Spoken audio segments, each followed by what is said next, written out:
hello everyone, welcome back to my YouTube channel Learn and Apply with Mohit. Today we are going to learn one very important function, index match. It's an alternative to Vlookup function. Vlookup can retrieve data to the right side of the lookup value, whereas index match can retrieve data to the right side or to the left side of the lookup value. So this is one advantage of the index match. It can retrieve data from both sides, whether it's right side or left side.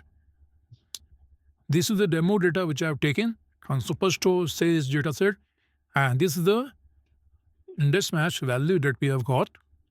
Now this is what we are going to do. Product ID and Y matrix are my lookup value. Let me show you how to solve index match. First I will take index.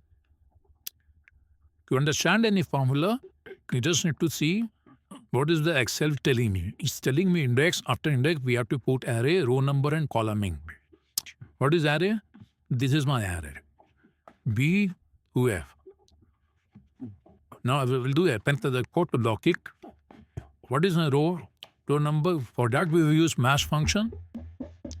Match is telling me lookup value. Lookup value is this is my lookup value. J4. Lookup array. This is my lookup array. B1 till B15. Again I will B1 till B15. And then I want exact match, that is 0. This is my row number. Again, it's telling me column number. To match, lookup value will be sales and lookup array will be there.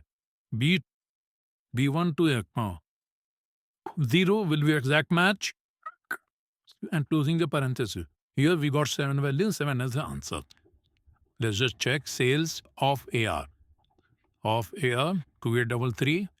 What is the sales value, which is 7? Is correct. Now I will show you how to calculate for the left side of the lookup value.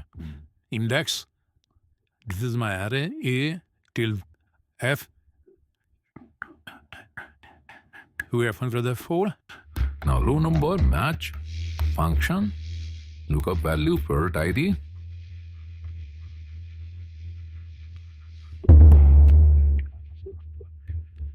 Sorry, function match is a lookup value and array will be this. This will be the array and 0. Again, column number match. This is my lookup value. Lookup array for this is based on A1 till F0. So it should give me file. Let's check of AP. This is of AP and the value in quantity column is 5. We are solved for index match function. In the next video, we are going to learn hyperlink transpose, surround function, average function, count function, etc. Till great happy learning, all the best. Please like my videos and subscribe to my channel. Thank you.